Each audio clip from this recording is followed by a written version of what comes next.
Welcome to another.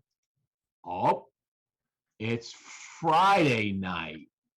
I almost caught myself saying Saturday, but Yep. today is Friday night, and I'm sorry for doing it tonight, but I have a charity event I have to be at tomorrow. So my whole day tomorrow is just chock full of family things. So tonight, Quentin, we've got Dr. Stefan Lampert. Now, if you understand what that means, Lampert, that means lamb. And then he's coming in live tonight from Switzerland. Wow. Switzerland. We're all the way over the pond. He's coming in from Switzerland to talk about his cigar brand, Lampert Cigars. And I met him at TPE. This is one of the finest gentlemen you're ever going to talk to on this show. He is just incredible what he's doing. And he's also got a rum line. So we're going to talk about rum too. I don't Ooh. have any, but we'll talk about it. So let's bring in Dr. Stefan Lampert. Stefan, Hi. how are you today? Good. How are you? The weather is good in Switzerland. Yes, sir. Yeah, I mean, not as good as in Florida or Texas, I guess. Florida. I'm in Florida, and well, and Quentin's in Florida today too because he's at a cigar event actually. So, you know, yeah, you live in Florida, you go to cigar events. There's way too many. Oh, of course. Yeah. 100%. Not a bad problem to have. No, it's not. It's not. And I was in Texas all last week on business, and I had the opportunity to go hang out at my one of my best lounges. I like to go there is the Underground Cigar Lounge. I do believe you're in there, Stefan. Yeah. If I'm not mistaken. Yes. And fabulous place. So I had a good time, be able to hang out there, and it was a short trip, but it was all business. I had no time to do anything other than actual business and occasional couple hours of cigaring at night. So it kind of changed my whole dimension of my week. So Stefan, we talked to each other at TPE this year, and I was quite intrigued That's right. by your brand and what you're doing. And you've got two things going on. You've got cigars and you have rum, which by the way are a great pairing. Yes. So which one came first, cigars or rum? Cigars. Cigars came first. Okay. Now, how did you get into this market, and why did you get into a market with all of this regulation, anti-smoking regulations all over Europe, all over the United States, Canada, wherever you go? What made you want to get into a premium cigar business? So I smoked like cigars for like 10, 15 years. And I really like cigars. And as my original profession, I'm a lawyer doing regulatory law, tobacco law, and everything. So that was like a great combination. So I know the law, but now then I needed the cigar. So I thought, okay, let's get into the cigar business. But how did it start? So everything began actually in Thailand when I was on vacation there during Christmas. I think it was 5, 6 years ago. The weather was very bad. I keep smoking cigars on the balcony, on the pool. Made some notes on the cigars, and I thought, hey, look, in Thailand they make suits like custom made. This guy likes that, the other one doesn't like that. So hey, you know what? Let's write all the positive things on the cigars that I like, and let's write all the negative things on the cigars that I don't like. So I wrote that, finished my trip, came back to Europe, and then I was like, oh yeah, I could give it a go. Flew to Central America, went to like a couple of factories, asked them, hey, can you do like this kind of stuff? Many factories at the beginning said, no, you're small, cannot do it. Then I found one. So we started like with the first blend. the first blend, they created it according to like my profile, send it to Europe. I gave it to all my friends, to all my clients, everyone, like, hey, try it. What do you think?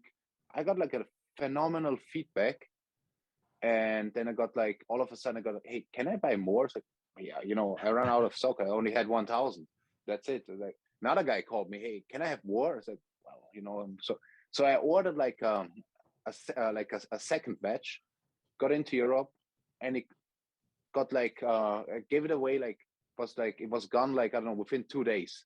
It was like this time 5,000 cigars. And at some point it happened again. They reached, hey, I want to get more. I said, hey, I cannot do that on private because that's commercial. So I have to set up you know, nobody will believe me. I do it that I cannot smoke that many cigars.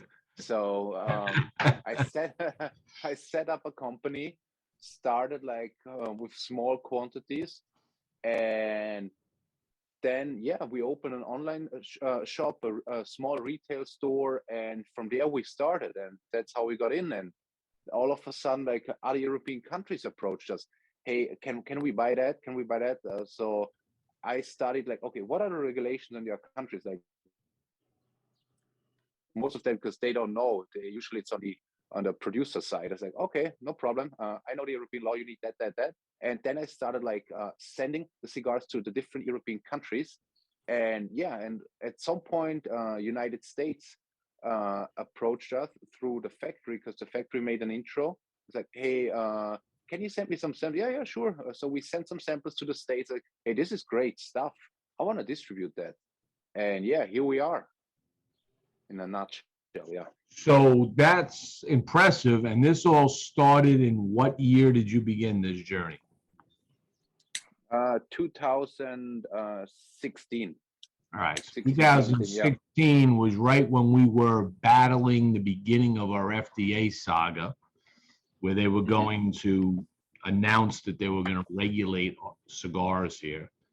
But you were able to eventually get into the U.S. market.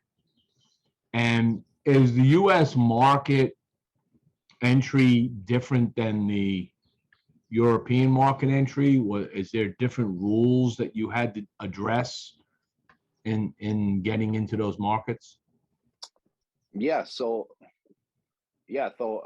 at the end, the US is like way easier, because once it's imported, it's actually in the States, and the States is like one part, and in Europe it's like once it's imported, you still have to look up the different regulations, import regulations. So you have to do like importation within importations from state to state again.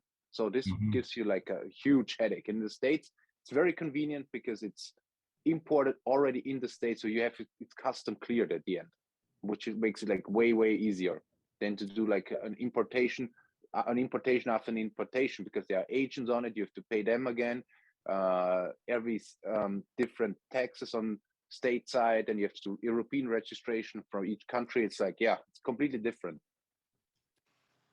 Now you had introduced, I guess at TPE, I have this Lampert 1675 Azul I'm smoking tonight. Yeah.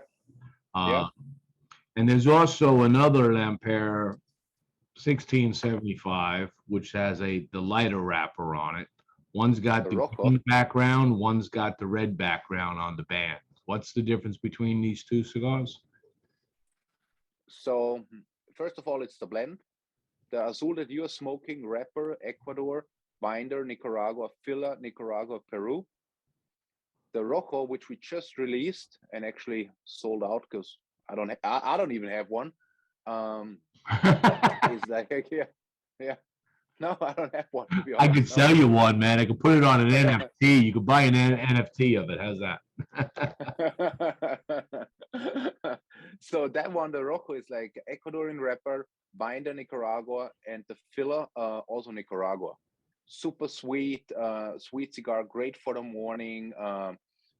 Less strong than the Azul, completely different blend, completely different filler, completely different tobacco fields. So it's like, yeah, it's a different cigar. That was actually the goal, to get like a completely different cigar, because I don't want to copy cigars because that's boring. Now, so those are two. And then if I go to your site, I notice you have two, I guess, family shields. There's a 1593 and a 1675. So can you explain the journey of your family? So your family's got a lot of history. All right. And I mentioned earlier at the intro to the show, Lampert means lamb, and you feature the lamb in your family crest. So talk a little bit about 1593 versus 1675, and if there's a cigar for 1593 also. Yeah, so the 1593 was like the first family emblem that we got during like we got like 1593, and the other one we got actually two. That's why we have two. That's the 1675. So let me explain you. The 1593 gonna be the line that will be made in the Dominican Republic only, whereas the 1675, so the second emblem, gonna be made in Nicaragua only. So what we want to do, we want to have like two countries so that we can have like very different cigars, so we can, everyone has a different taste, so we want to get like all the people smoking our cigars. Okay. Yeah, are you sharing the screen? Yes. Exactly. Yeah, so the 1675 going to be Nicaragua line. This line was released first. Now we are working on 1593 already for the Dominican Republic. Going to be, takes a little bit more time. That's in a nutshell. So two lines, Dominican Republic line and Nicaragua line. Different tobaccos, different cigars. So that we can get like all the aficionados on board. And they both feature the lamb. The lamb. Although the 1593, the artists weren't so good. They the artists got better in 100 years or 70 years later. They were able to create a little nicer lamb on it and in the middle. Yeah. I don't know the artist. So this all goes back. So your family was originally from Liechtenstein. And then so that's a super small country between Austria and Switzerland with around 35,000 people. That's all. So you can drive through the country within 20 minutes. Wow. That's I've heard of the country. I've never been to the country. I would love to come over and visit sometime and be able to drive. Oh yeah, more than welcome. It's like driving through a small county in Florida. So the success of your cigar line, right? I was mentioning to you before the show. I was down in Texas, and I was at the Underground Cigar Lounge in Texas in Fort Worth, and I believe they carry your line down there. So how many shops have you been able to find yourself into in the United States with these two blends?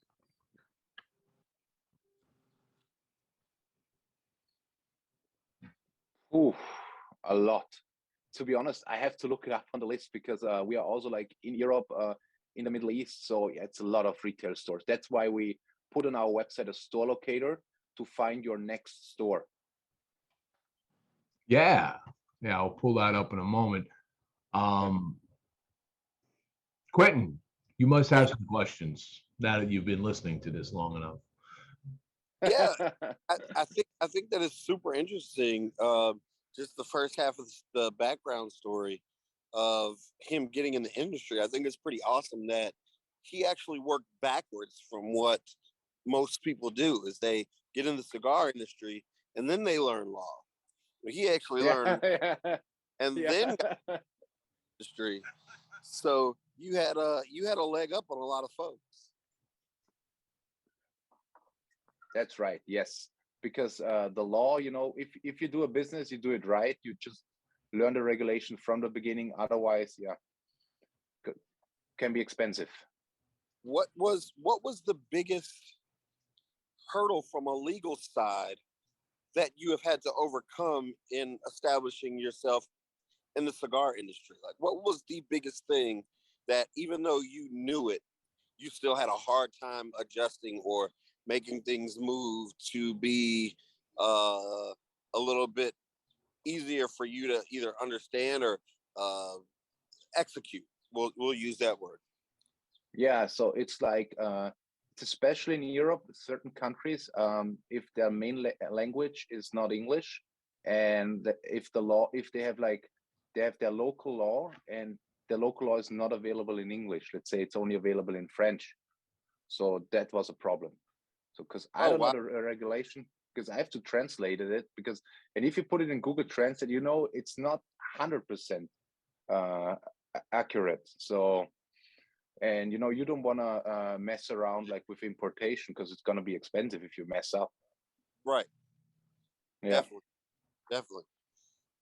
That, I think that is something that a lot of folks that are on the state side that complain about how hard it is over here. Just imagine if there was a language barrier. No, I think in the States it's straightforward. It's pretty good, actually.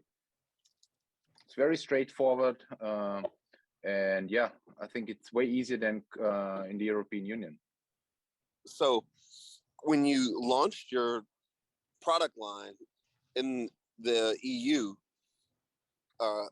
what did you bring over to the States that you were still able to put in play over here? Like, what obviously the footprint in Europe is a little bit different because you have so many different countries on literally one continent, right? But when you come over here, you have a whole bunch of states on, just in the United States alone. Yeah. With the different state laws and different things like that, have those been hard to kind of adjust to per state, and how things can be weird from one state to the next? No, luckily for the States, we have like a very great distributor. He takes care of that, and we trust him 100%. He's like, the best guy to work with. But before we got into the state, what was my main concern? My main concern was like, okay, the States is huge. It's the biggest cigar market in the world. So do we have capacity? It doesn't make sense to bring a cigar into the States, but we cannot produce because we don't have the capacity. So that was like actually my main concern. But we have capacity to fulfill the needs the States. Awesome. That's awesome to hear. That's awesome to hear, because that is probably the biggest problem from a startup that you'll hear is, obviously if you are able to grow organically from the very first shop that you're in to the 36th shop that you're in, obviously sustaining 36 shops and your facings in those 36 shops, but you also want to grow, and you want to be able to put out more product. Have you ran into any hurdles with being able to fulfill the customer demand on your product? No, so with cigars, like our factory, we work with Agro Tabacos from Nicaragua. They do like an amazing job. They are always on time, so no issue. The only issue that could come off is like if there is, during COVID, like that the supply chain didn't work properly. It was just like a delay because something happened. Let's say, okay, there's a regulation in that state, or like let's say in that country, and we have to ship something and it's just on hold. So this could bring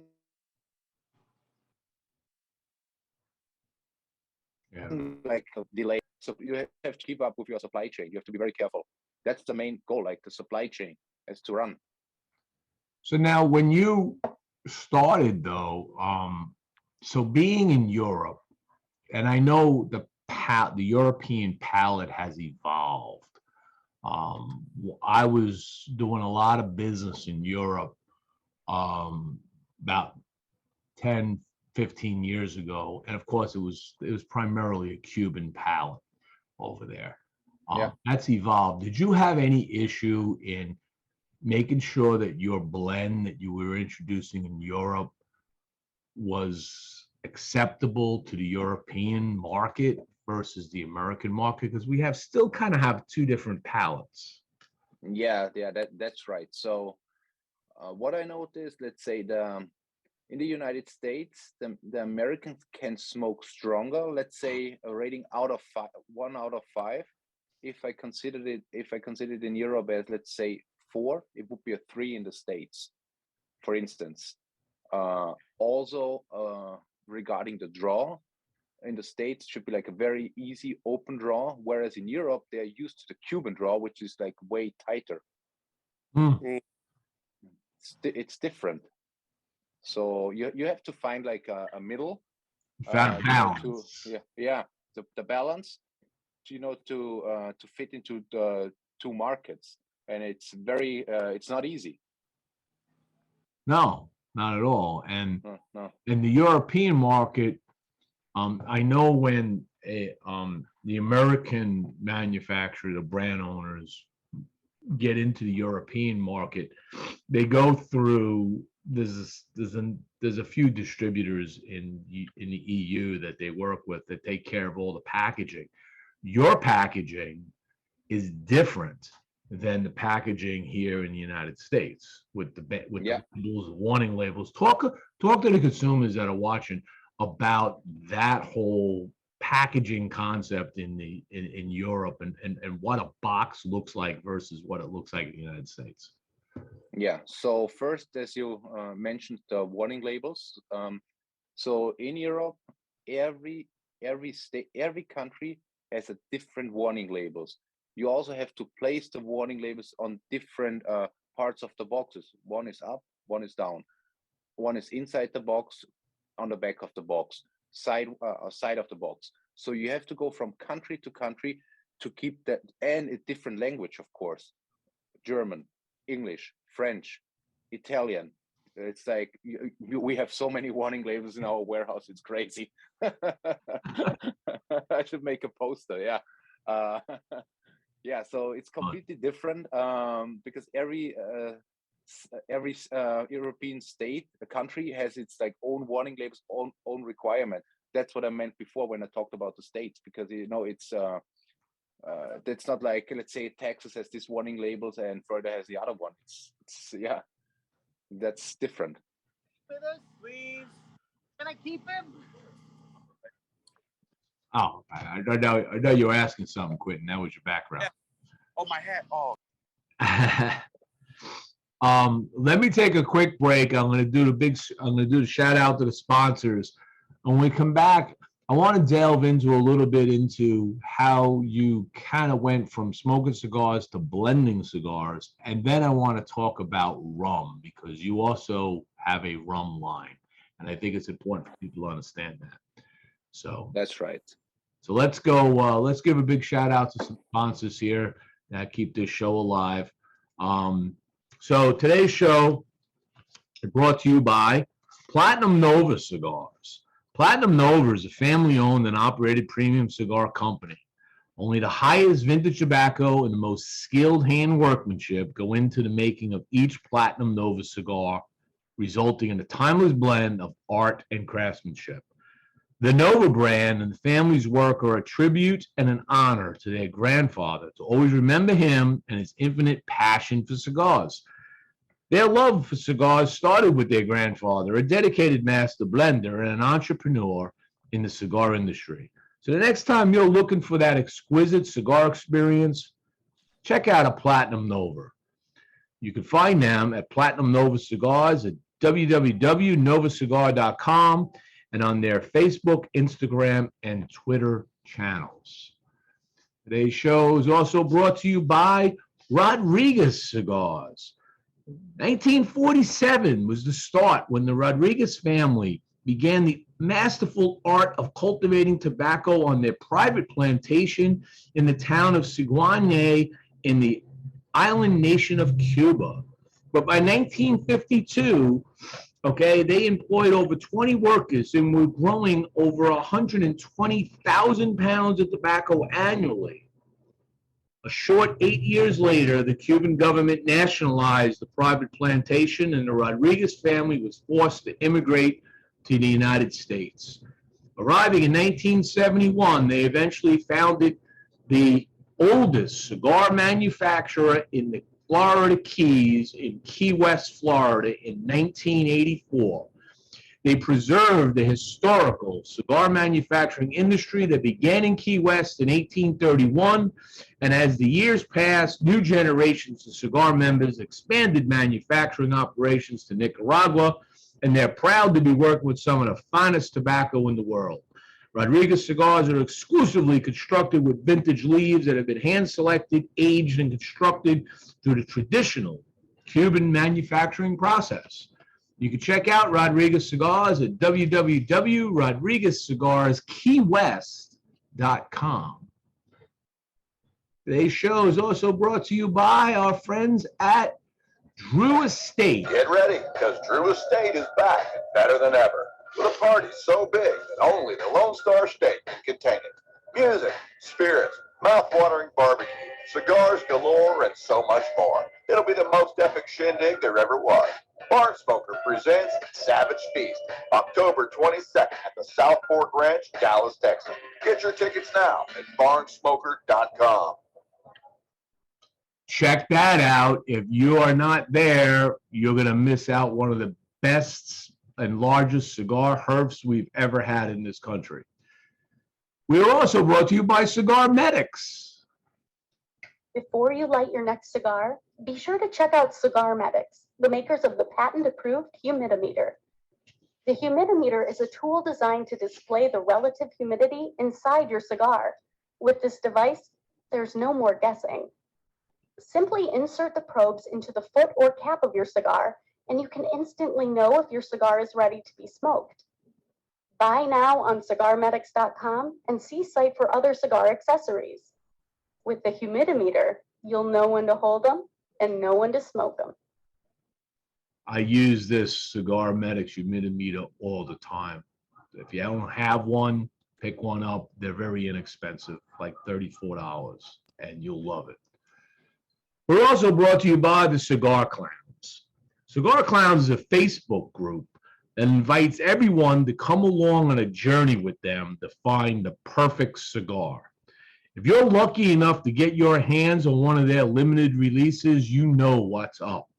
And if you haven't had one, stay tuned to the Cigar Clowns page, and when a run drops, they go quickly. And when I talk quickly, the last run sold out within minutes. Off, done, sold out. So good conversation, great people, and smoking cigars. They want to welcome all brothers and sisters of the Leaf who share the same love as they do for cigars at the Cigar Clowns page on Facebook.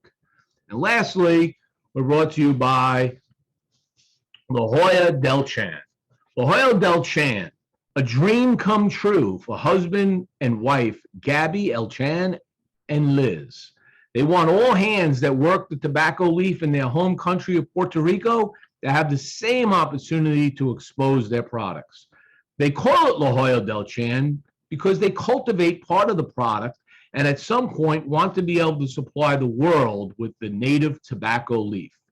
The pride that Gabby and Liz feel is the same pride of all those who work the tobacco leaf, and for this, they deserve a portal that represents them.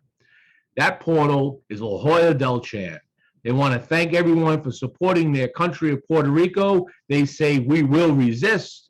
You can follow them at lajolladelchan.com and at El Chan Cigars on Instagram and Facebook. I want to thank my sponsors, for without them, the show is always a little harder to do. Let's get back to Dr. Stefan Lampert. So,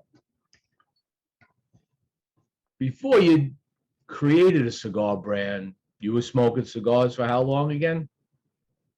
12, 15 years. What was it like to get into a factory and work with some of these great blenders to blend like these two blends that you have? Well, explain that experience.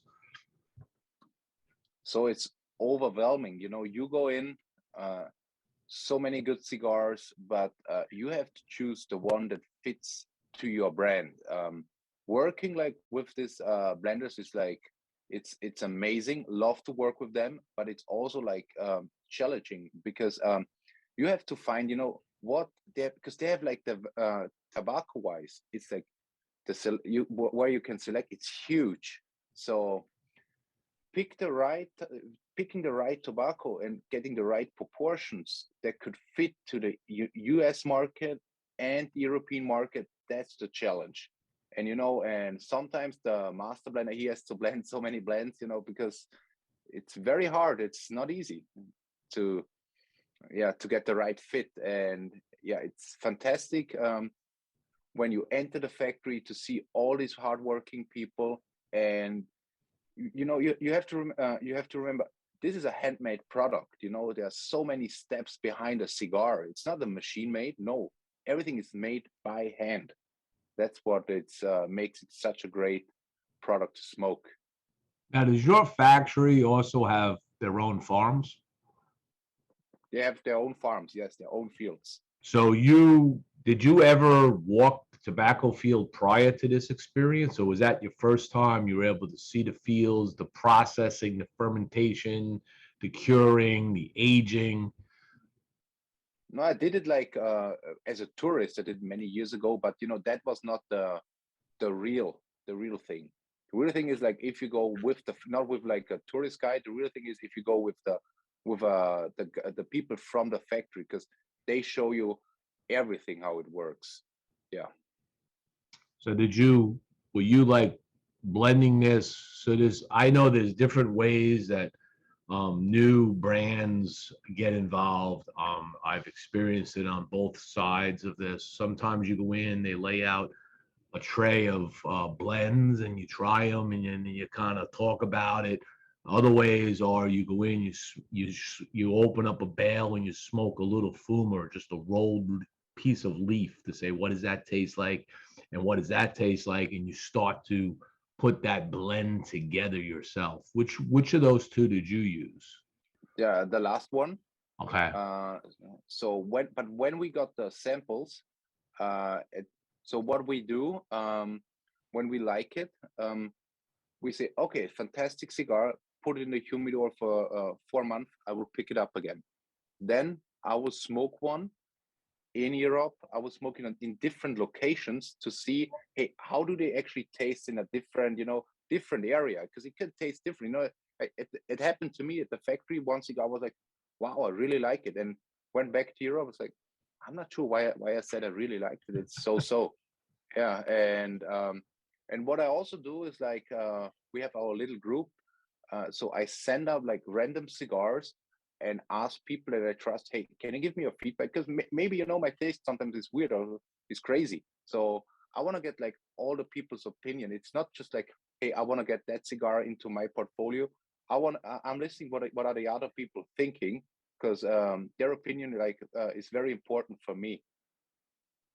Yeah.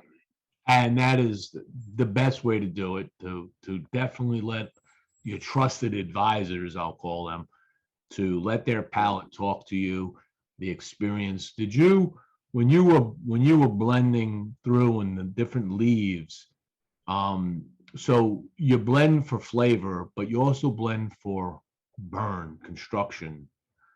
Yeah. What challenges did you see with that, as far as how some leaves may be flavorful, but when put together, they don't provide the combustion? Did you have that problem or experience as you were doing it?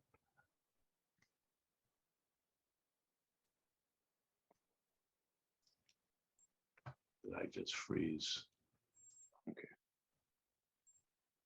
Oh, I think I froze. Shit.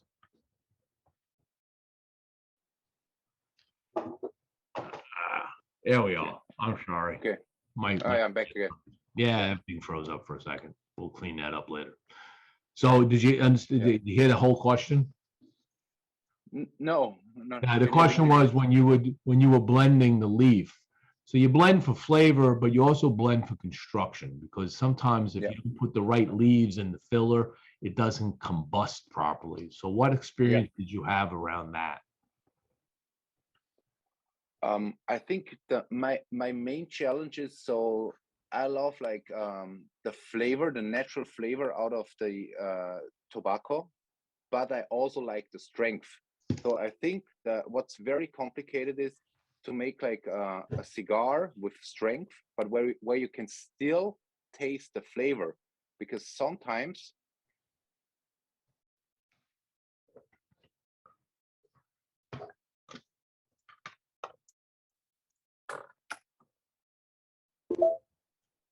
wait, you back? Yeah, I'm back. Yeah.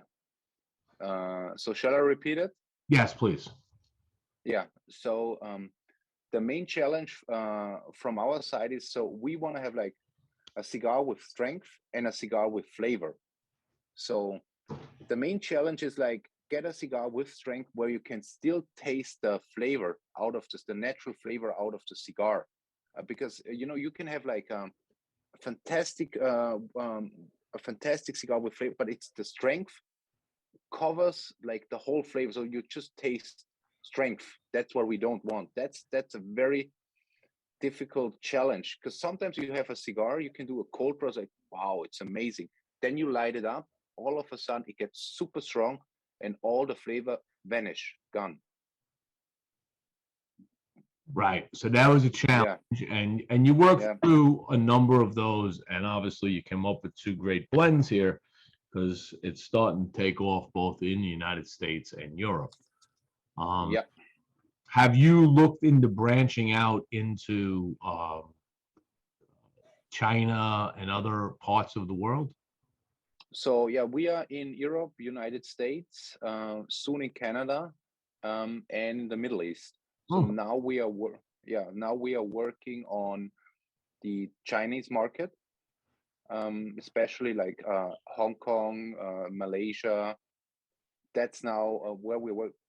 The problem is why we are stuck, because I'm not that experienced with the Chinese market, and the main problem on top of that is I don't have the chance to travel to China, Hong Kong, because they still blocked for like 2.5 years because of the COVID situation. They don't let anyone in.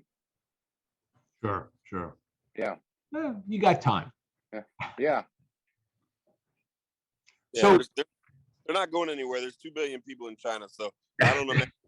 You're gonna run out of time more time soon. now we were talking earlier. So one of the great pairings to cigars, obviously, people like their whiskeys. I like my wines.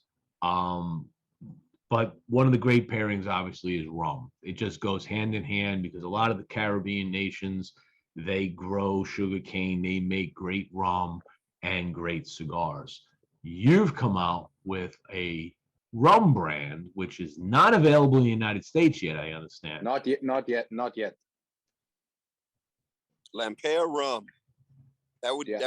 that would go great down here in South Florida right now, because that is definitely their preferred pairing. I've noticed when I travel from North Carolina, which that's where my home is. North Carolina, obviously being in that bourbon belt of the world, right? Everybody is all about their bourbons. Kentucky, Tennessee, North Carolina, West Virginia, Virginia, all about their bourbons. When I get on a plane and I come to Boston Jimmie's neck of the woods, all the way down here to beautiful Miami, it switches completely. People love rum down here. I mean, they love rum to the fullest. So I think that's a pretty awesome pairing that you have there. And I noticed it's a 12-year age on that. Yeah, we have a 12 and a 7. Okay. Now, if I understand correctly, my rum, unlike cigars, where you have a cigar that has a 7-year age tobacco, its tobacco's age 7 years. When you have rum and it says 7 years, there's a certain percentage of that rum in the mix that has to be 7 years. There could be other lesser years in that rum, but you have to at least have certain percentage of 7-year rum. Is that correct? It goes like that. It's called Solera and non-Solera rum, which means it's like that. What you mentioned is one with a little percentage on it, so that you can call it still, like, say, 7-year-old rum. But our rum is 100% 7 and 100% 12-year-old rum. That's why it makes it like a little bit more expensive, but it's worth it. And when you say expensive, I find rum to be some of the most inexpensive in quality spirits out there compared to a scotch or a bourbon, a high-end bourbon. So what would you say makes your rum special? The rum special. So for me, 'cause it's like subjective. What is special on a rum? But for me, let's say if it's like a real, if a rum is, let's say, 12 year in a barrel, you get like all that taste out. What is like because it's a form of we use like bourbon barrels for that rum. So you get all that taste out of that barrel, which flavors with the rum that makes it so special, and especially if you pair it with a cigar, because what we did, we made the cigar first. We made the rum fit to our cigars, not the cigar fit to our rum. That's pretty awesome. Now, would you say, since you say that that is a 100% 7 and 100% 12-year blend, without me tasting it and just knowing my little bit of knowledge of rum, is the 12-year age, does it have more of that barrel age taste to it on the palate than the 7-year age, or is it about level? No, you can tell. You can tell if you have a good palate. You can tell because when the 12, you can taste the barrel way more on the 12-year-old compared to this. Because the 7 is actually, it's a young rum compared to the 12. You can taste it if you have a good palate. You will know immediately, hey, this must be the older one. I mean, you don't have to guess the age, but you can tell, hey, this, in my opinion, is the older one. So when you have the rum in the barrel between 7 and 12, does it work the same as whiskeys where there's an angel? We call it the angel share, which is when you open up you fill the barrel up and then it eventually dissipates down. So Yeah. the 12-year has less liquid in it at the end than the 7-year, right? Yeah, you have to fill it up again. Oh, okay. Yeah, but also with 12-year. So that's why it makes it 12. It makes it like non-Solero. You do it like with the same age. You fill it up with the same age. That's why it needs more. More than one barrel for one barrel. If that makes sense. I have a secondary question. When you are blending bourbons and whiskeys, depending on the region that you have your bourbon or that you're getting your corn out of, it affects the taste of your bourbon or whiskey. With rum, does the area that you cultivate your sugar cane out of, does it also alternate the flavor of your rum? Yeah, 100%. Yes. So a rum from Jamaica tastes different than a rum from Panama. Completely different. So our rum is like made with like on, let's say, Cuban arts, but in Panama, because our blender, he was the former master blender of Havana Club, and now he's working in Panama. That's where we work with that guy. He also makes the rum, by the way, for Bruno Mars. Ah, very nice. Now, what is a bottle of Lampert rum going to cost in the United States when it hits the market?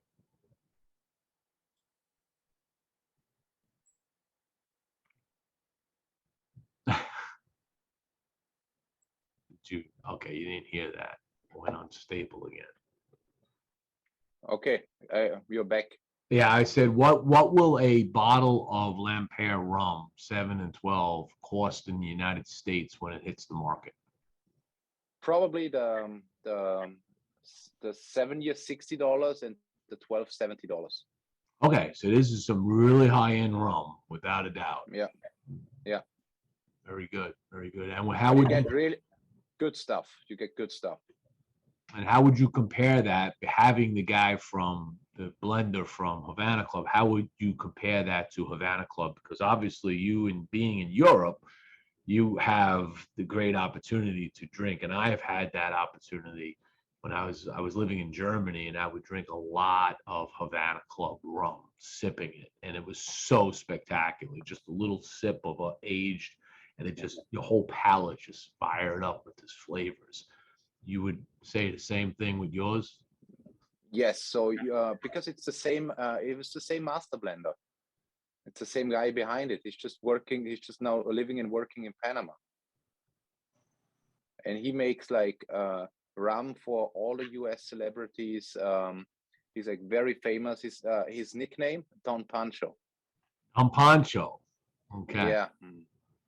And when you say blending the rum, so like when I think blending cigars, right? And you got different leaves from different regions of a country or different countries where you put it together.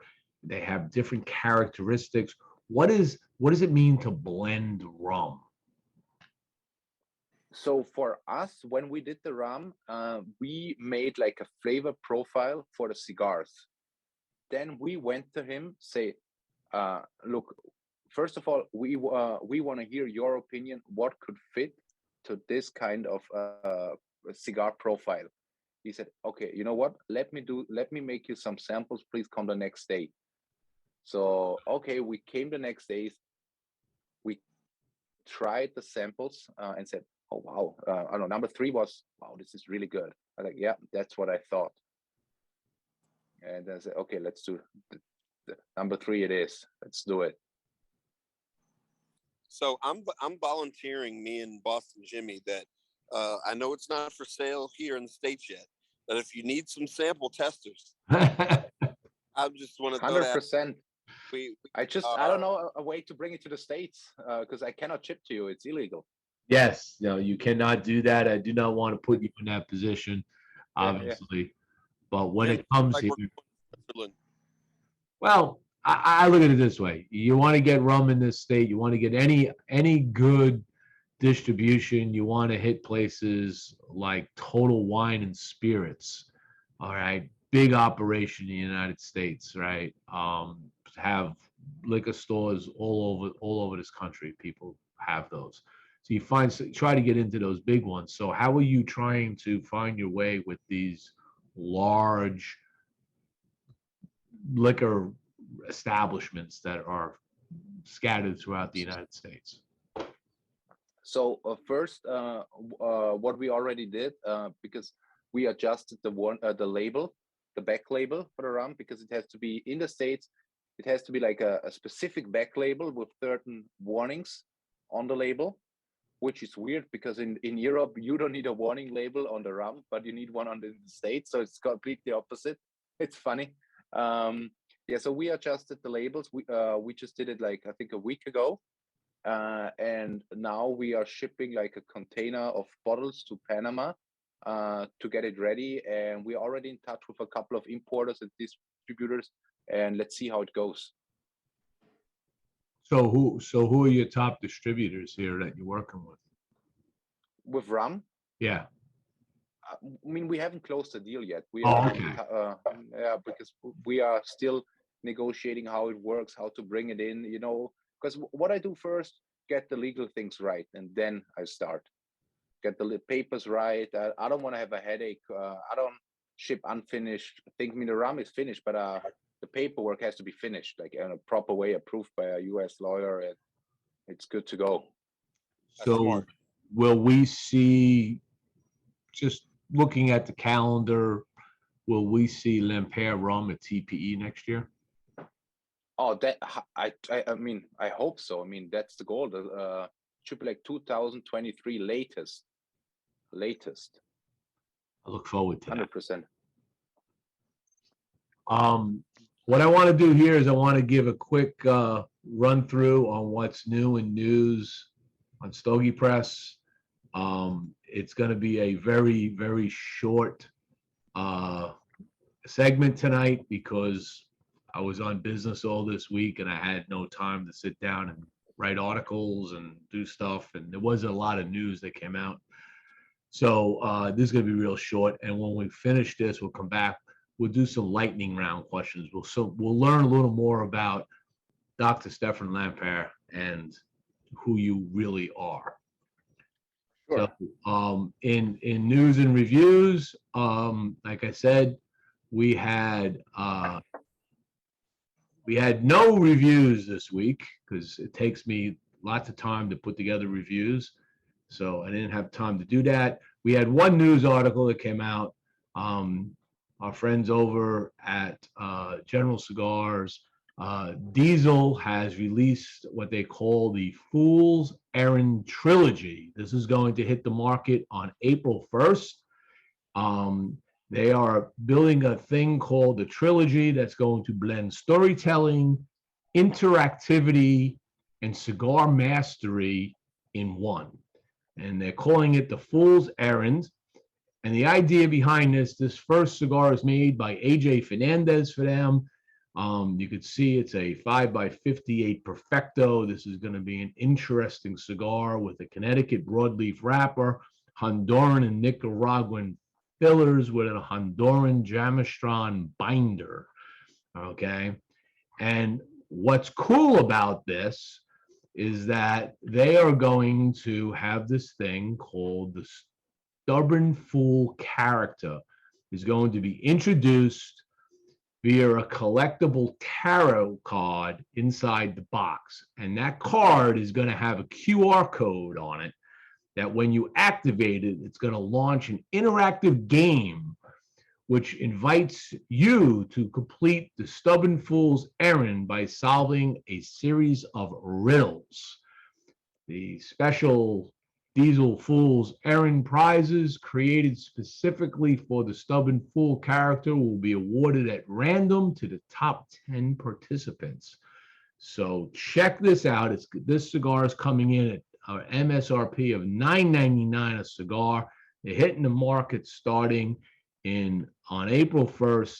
It's coming out of obviously the Scandinavian Tobacco Group and distributed by the Forge Cigar Company subgroup out of General. Look for this. This looks like a fun little project and something that you can be interactive with. So that's the news on Stogie Press this week. Very short segment. Thank you very much. Welcome back to the show. Let's talk about Stefan Lampert. So you go by doctor. So you have a doctor of jurisprudence, so equivalent of that. So you're a lawyer. A PhD. A PhD in law. Did you Yes. have to do a thesis on that? Yes, I did a thesis on that, and the topic was the environmental impact statement. Oh, okay. So what did you Yeah. do? What was your conclusions out of that made that I always like my son's a PhD, and I always say that PhDs they create little nuggets of knowledge that expand the knowledge sphere of the universe, that eventually, if you're really good, somebody taps into and starts to expand that knowledge. What little thing did you discover or talk about that nobody else talked about? So I talked about especially like the Austrian Environmental Impact Statement Act. I compared it because the environmental impact statement comes originally from the United States. So I compared it to what was the intention of the environmental impact states in the US, and then we brought it to Europe, and we can see the intention was different than it's now in Europe. So that's what I try to distinguish, the distinction between the different arts, different methods of applying an environmental impact statement on a certain project. That's actually, that was my conclusion, what we should improve, what we should remove, what is just to get projects faster done. Okay. Now, another question. Are you married? No, I'm not married. All right. So this man right here is an eligible bachelor for all you sisters of the leaf that might be watching this now or in the future. Look at Dr. Jimmie, the love doctor. I see you, Jimmie. Hey, why not, right? Now, do you still practice law? Yes, I still practice law. In the European Union, certain cases, especially environmental impact like environmental impact cases, like big projects. That's what I'm supporting, especially American companies, because they are huge here. They invest a lot of money in renewable energy in Europe, and I'm mainly supporting US companies. Very good. If you are, do you stream interesting shows on like Netflix or any Hulu or any of that? You a streamer? Netflix sometimes. What's your Last Dance, Michael Jordan. Oh, okay. All right. So the Big Jordan fan. So what is your like latest stream that you're into, or latest series that has got your attention? What was it? Vikings. Oh, the Vikings. Yes, the new one. Yes. Yeah. Valhalla. Valhalla. That is an Yeah. awesome series. Yeah, pretty good.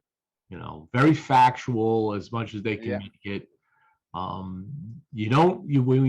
Before they came out with that series, I would think most people just they had an impression of Vikings, I think, that was different, and they kind of reset who the Vikings were and what they were trying to do. Yeah.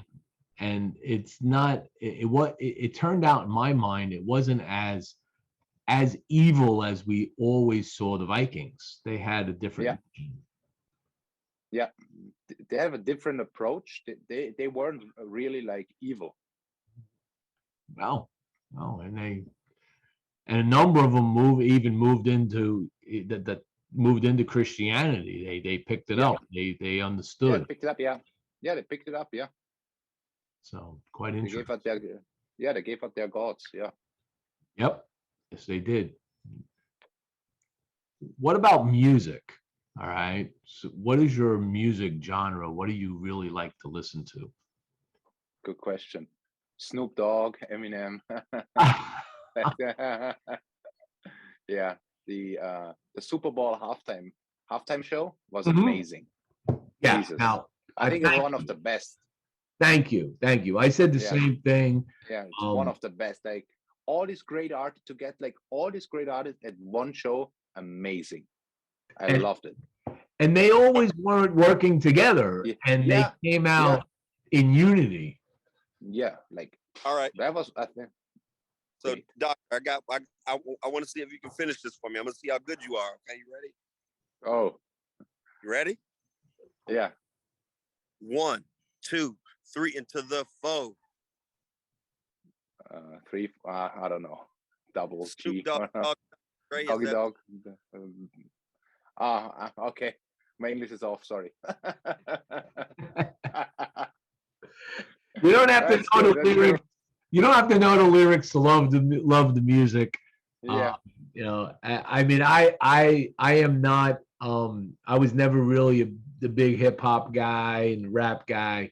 Can I listen to it when I'm with friends and we're out? If it's on, I can appreciate that genre. I'm classic rock. I'm like, give me Led Zeppelin, Deep Purple, Rolling Stones, all of that. Oh, nice. And do I know all the lyrics? No, but I can listen to it all day long, along with good blues and jazz, solid old American blues, just hit my soul. Yeah. Jimmie, I don't know, on our show, telling stories like that. You just told me last week that your favorite artist was NBA YoungBoy. So I don't know why. Spoken with a guy with the MWO shirt on. Yes, I got you. That's. So I got a question for you, Doc. So when they released the Chicago Bulls documentary, were you as into it as I was, being that I was born and raised in the Chicago area? I was raised in Chicago during the heyday of the Bulls winning back-to-back championships multiple times. Did you watch it, and were you as into it as I was, or has that been something that you haven't tuned into yet? Oh yeah, I'm totally into. Because I play basketball in Europe, and we still have all the time the big discussion: who is the GOAT? Okay. So And who is the GOAT in so basketball? I know that who the GOAT is. Who is Who it? is the GOAT? There's only one GOAT. That's Michael Jordan. Yeah. But do you hear they already arguing, is it LeBron James or is it Jordan? For me, it's Jordan. LeBron James is probably the greatest athlete that we have seen. And he has undoubtedly lived up to the hype. Yeah. He was touted as the best athlete to come out of high school ever. And he has undoubtedly lived up to the hype, and I give him that. But if it came down to it, if Michael Jordan played with the rules that they have in the NBA today, with all these touch ticky-tack fouls, and the fact that, you know, if you foul somebody on the arm, it can be a flagrant 1 or a flagrant 2 and get you kicked out of the game, I think Michael Jordan would probably score 40 to 45 points a game if they had the rules that the way that they're set up now. I think that he would probably be the top scorer ever. Yeah. He's the GOAT. So who wins this year's March Madness? Because we've seen some interesting upsets. We've seen some number ones fade away early and in through the sweets into the 16. Who wins the March Madness? Do you follow March Madness? You follow the college basketball scene here? No, I'm an NBA guy. Oh man, I'm not a basketball guy, but I do always follow the college because the heart and soul that's in those teams. It's one and done, baby. You're in, you go, you win, you move on. You don't win, it's game's over. You go home to your parents. And who's gonna win? I think based on the teams that we have left, in my original bracket, I will not lie, I had Arizona winning it all, and they lost the other night. In a lot of people's bracket, they had Gonzaga winning it all, and they lost the other night. So based on the teams, I think that Duke has a pretty good chance to bring home a national title for Coach K in his last year. I agree with you. I agree, and I think they're probably one of the strongest in the 8 right now. It's going to be fun to watch it go through. I think everybody's bracket's broken. Nobody picked this through and through. It's going to be hard to see somebody that's actually said, unless they just picked the underdogs or whatever and went with it. But it's going to be crazy. Yeah, I mean, and when you who's still gonna have a win the team NBA? like North Carolina that wasn't even slated to get into the tournament without them beating Duke that last game of the year.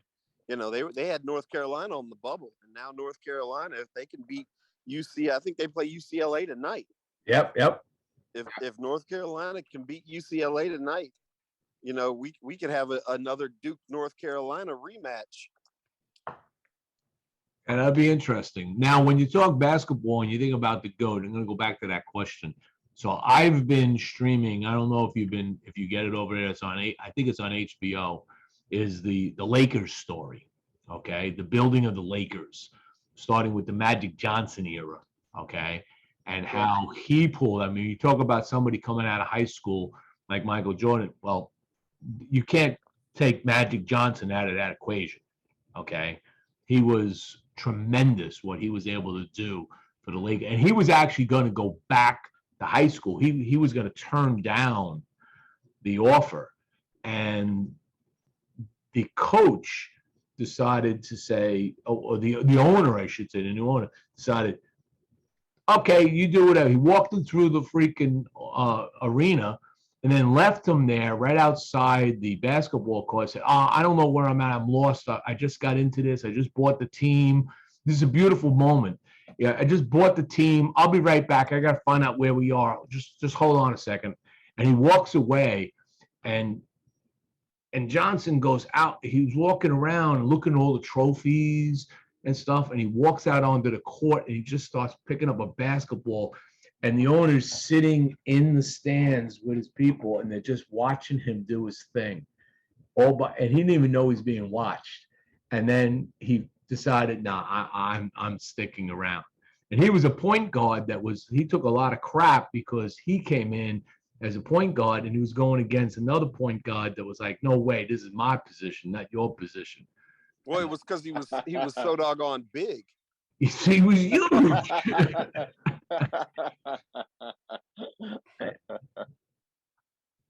But basketball is surprisingly, when you think about American sports. And I lived in numerous places in Europe, or traveled there on numerous occasions, so I got to experience it all.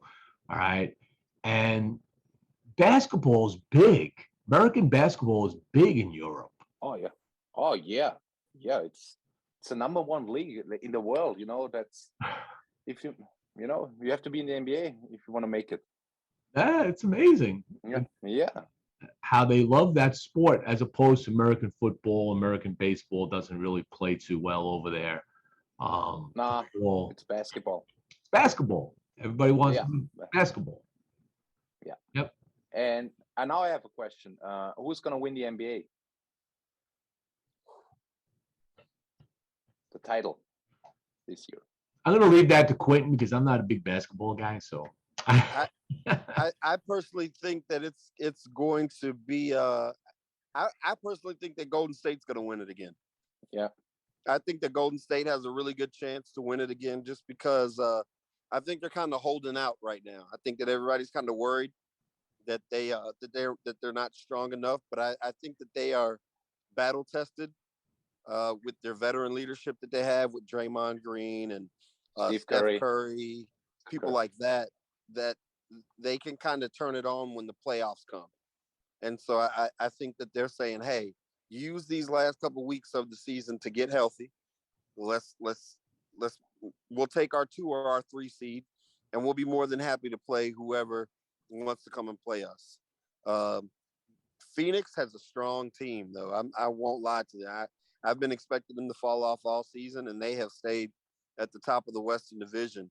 But it'll just be interesting to see when that West team meets that East team. If we get a full strength Brooklyn Nets team with Kyrie Irving and Kevin Durant, and if Ben Simmons can finally hit the court, that's going to be a very strong team to beat. True that. Yeah. what is your opinion, Stefan? I same like Steph Curry. All right. Steph Curry. That's my hometown boy right there. He's from Charlotte, so I'm always gonna root for Steph. He's a good guy, and I like his attitude. I like his demeanor. I like the fact that he's an MVP caliber player, but he never comes off like that. He's never really cocky and arrogant. He doesn't wear a lot of that bravado on his shoulders. So that's what I like about him the most. Humble guy, awesome guy. Absolutely. Amazing. A lot of money. Very humble. Absolutely. Lots of money. Well, we've gone beyond the hour. I have taken it down to the nub. All right. I've really enjoyed this Azul. This has been sitting in my box since TPE, so it's been aged a little more than when I got it.